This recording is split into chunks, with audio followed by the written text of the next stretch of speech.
स्वागत है। आप देख रहे हैं केडी न्यूज। यूपी में पंचायत चुनाव 2021 का घमासान युद्ध अपने उफान पर है। प्रत्याशी अपने क्षेत्र से चुनाव लड़ने के लिए नामांकन पत्र खरीद रहा है, लेकिन ज्यादा जानकारी न होने के चलते कुछ कठिनाइयों का सामना करना पड़ रहा है। तो चलिए आपको बताते हैं चुनाव लड़ने के क्या है नियम और किन डॉक्यूमेंट की आवश्यकता होगी। सबसे बड़ी खबर यह है कि पंचायत चुनाव में पुलिस वेरिफिकेशन कराना अनिवार्य नहीं है।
नकद देकर तुरंत ही प्राप्त किया जा सकता है।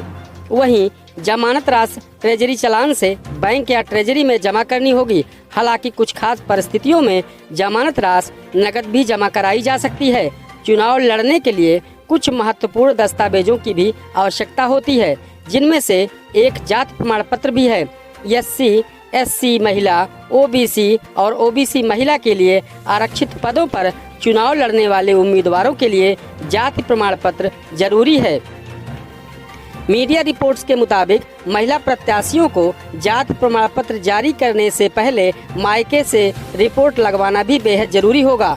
ग्राम पंचायत सदस्य पद की रिजर्व सीटों के उम्मीदवारों को प्रारूप आ के हिसाब से अपनी जात से संबंधित घोषणा पत्र भरना होगा, जबकि प्रधान क्षेत्र व जिला पंचायत सदस्य पद के प्रत्याशियों को प्रारूप बा पर अपनी जात संबंधी घोषणा पत्र भरना होगा।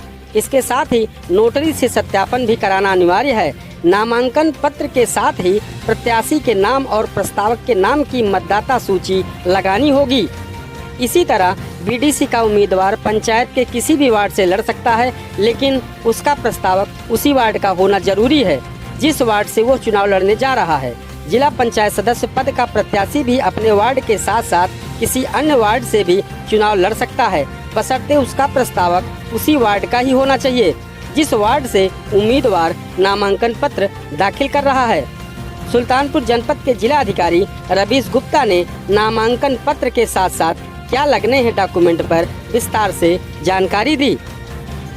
पंचायत चुनाव में पुलिस वेरिफिकेशन क्या अनिवार्य है कि नहीं? नहीं, नामांकन फॉर्म के साथ पुलिस की कोई आख्या आपको नहीं लगानी है। केवल अपने जो एनेक्चर 1 में जो भी आपराधिक इतिहास है वो अभ्यर्थी को स्वयं घोषित करना है। नामांकन के उपरांत यदि स्क्रूटनी के टाइम पे कोई इस पे विवाद उत्पन्न होता है, तब जांच में जो भी साक्ष्य आरोप उचित लगेगा, जिसमें पुलिस आख्या भी हो सकती है, तो उसको लेके वो डिसाइड करेगी। पंचायत चुनाव में नामांकन के समय क्या क्या चीज़ लगेगी जानकारी? सबसे पहले तो जो भी हमारे इच्छुक उम्मीदवार हैं उन्हें फॉर्म खरीदना पड़ेगा, जो कि अलग अलग मूल्य हैं। 150 रुपये सदस्य ग्राम पंचायत का है, उससे लेकर जिला पंचायत तक 500 रुपये का फॉर्म, और साथ में एक ज़मानत की धनराशि या तो बैंक चालान से या तो बहुत अर्जेंसी होगी तो आगे चल के तहसील पे वो ट्रेजरी की रसीद भी होगी उपलब्ध। वो भी अलग अलग राशियां हैं। ग्राम पंचायत सदस्य का 500 रुपये है, जिला पंचायत का ये लगभग 4,000 रुपये के लगभग। तो ये इस प्रकार से जमा कराना पड़ेगा। उसके साथ ही एक नामांकन फॉर्म के साथ साथ एक शपथ पत्र होता है जो कि कोर्ट के आदेश से भरा जाता है। उस कोर्ट के आदेश के अनुसार 2 तरह के अनुलग्नक हैं। एक ग्राम पंचायत सदस्य का अलग है, एक क है, और अन्य सभी के लिए अनुलग्नक एक है जो कि ज़्यादा डिस्क्रिप्टिव है, ज़्यादा बड़ा है। उसमें उनका पूरा एक तरह से संपत्ति, आय का ब्यौरा, उनका आपराधिक इतिहास आदि सब वो है। शपथ पत्र को स्वेर कराना है किसी या तो नोटरी से या तो किसी तहसीलदार, नायब तहसीलदार लेवल के अधिकारी से, आदि सब वो है। शपथ पत्र को स्वेर कराना है किसी या तो नोटरी से या तो किसी तहसीलदार, नायब तहसीलदार लेवल के अधिकारी से स्वेर कराना है। उसके साथ साथ यदि आरक्षण का लाभ ले रहे हैं फॉर्म के क्रय में भी या फिर जमानत में या लड़ने के लिए सीट के लिए, तो उसके लिए अपनी जाति का प्रमाण पत्र उनको देना पड़ेगा। उसके साथ साथ एक आपको क्या कहते हैं नो ड्यूज सर्टिफिकेट, जिस भी प्रकार के आप निकाय के लिए लड़ रहे हैं उस निकाय का नो ड्यूज सर्टिफिकेट उनको देना पड़ेगा। साथ ही साथ एक मतदाता सूची की प्रति देनी पड़ेगी जिससे उनका और उनके नॉमिनेशन करने वाले व्यक्ति हैं उनकी स्थिति ज्ञात हो।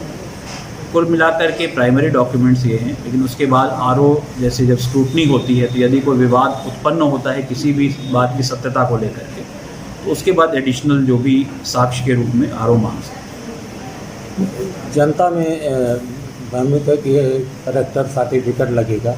उस कैरेक्टर के लिए जो सर्वप्रथम जो बात वहाँ पर है वो उनको अपना कैरेक्टर खुद ही एनेक्स्चर में डालना पड़ेगा। इनफैक्ट लोकसभा विधानसभा में होता है कि सत्य जो भी उनका इतिहास है, आपराधिक इतिहास, उनको अपने एफिडेविट में उस बात को डालनी पड़ेगी।